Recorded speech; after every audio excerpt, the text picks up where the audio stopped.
ડભોઈ તાલુકાના રાજલી ગામની કેનાલમાં પાણી છોડવામાં આવતા આ પાણી લેવલ કરતાં વધુ છોડવામાં આવતા ખેડૂતોના ખેતરોમાં વધારાનું પાણી ઘૂસી આવ્યું છે, જેને લઈને ખેડૂતોના પાકને નુકસાન જવાની ભીતિ સેવાઈ રહી છે. ડભોઈ તાલુકાના નર્મદાની રાજલી સબ માઇનોર કેનાલમાં જરૂર કરતાં વધુ પાણી છોડવામાં આવતું હોય ખેડૂતોને હાલાકી વેઠવાનો વારો આવ્યો છે. જરૂર કરતાં વધારે લેવલથી પાણી છોડવામાં આવતા કેનાલના પાણી આસપાસના ખેતરોમાં ઘૂસી ગયા હોવાથી ખેડૂતોમાં રોષ જોવા મળ્યો છે. ખેતરમાં પાણી ઘૂસી જવાથી દિવેલા અને તુવેર સિંગનો ઉભો પાકને નુકસાન થવાની ભીતિ સેવાઈ રહી છે.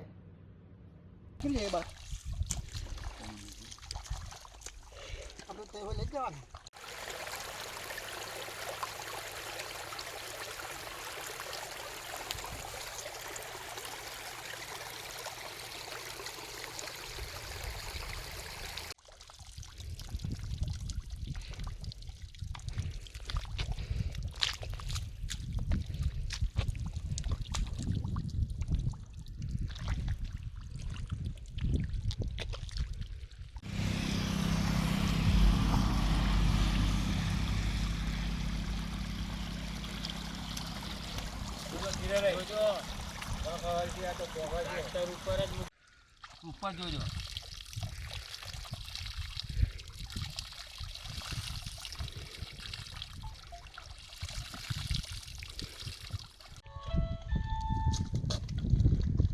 હાલો હાલો એવું કર. મારે કોણ હે પડે તમારે કોણ હે પડે બમફરી ફૂટી ગયેલું છે. હાલો હેલો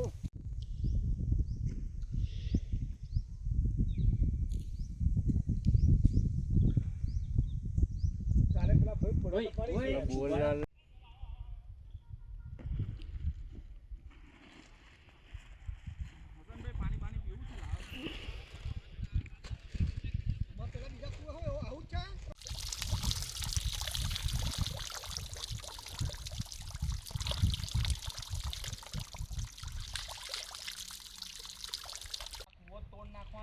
પેલો કુવા હો એવું છે એમની માના તો અહીંયા ખાલી અમને કેનલ બંધ કરે ને હોજે જેસીબી લાવીને એને ભોંગીને નવરો ડાટો બાટો મારીને બંધ કરો. કુવા હોય માથું નીચે પાણી બધા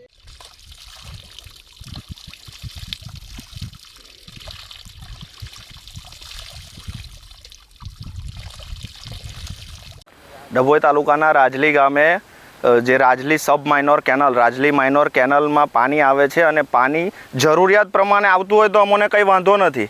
પાણી બિનજરૂરી એટલું બધું આવે છે.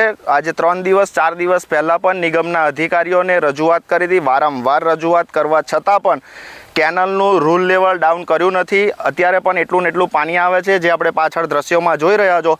જેમ કે ઘૂંટણસમાં પાણી ભરાઈ ગયા છે. ઓછામાં ઓછું 100-150 વીઘાથી વધારે નુકસાન થઈ ચૂક્યું છે. કપાસ, દિવેલા, તુવેરા પાછળ તુવેરમાં દેખાય છે, બહુ જ પાણી ભરાઈ ચૂક્યું છે. અધિકારીઓને વારંવાર રજૂઆત કરી છતાં પણ અધિકારી કંઈ કરવા તૈયાર નથી. 2 દિવસ 3 દિવસ પહેલાં પણ કીધું હતું પાણીનું રૂલ લેવલ જેમ બને તેમ ઓછું રાખો. અત્યારે પાણીની એટલી જરૂરિયાત નથી. અધિકારીઓની તમામ બેદરકારીના કારણે ખેડૂતોનું નુકસાન થઈ રહ્યું છે. જો પાણી કદાચ જરૂરિયાત હોય ને જરૂરિયાતના કારણે થોડું ઘણું નુકસાન થતું હોય તો ખેડૂત વેઠી શકે. અધિકારીની તમામ બેદરકારીના કારણે નુકસાન થઈ રહ્યું છે.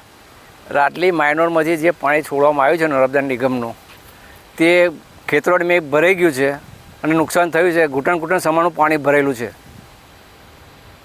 અને રજૂઆત કરતો હોય અધિકારીઓને કોઈ સાંભળવા તૈયાર પણ નથી. થઈ જશે એ શબ્દ વાપરે છે.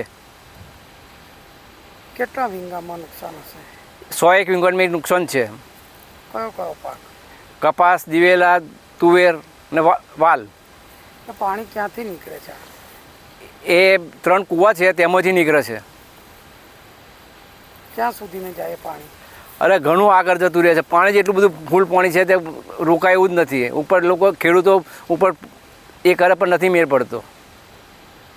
કેનલમાં આવ્યા પછી છલકાય છે? હા, કેનલમાં આવ્યા પછી અતિશય પાણી આપવાથી જ્યારે જરૂરિયાત છે તે વખત પાણી હાલતા નથી એ લોકો.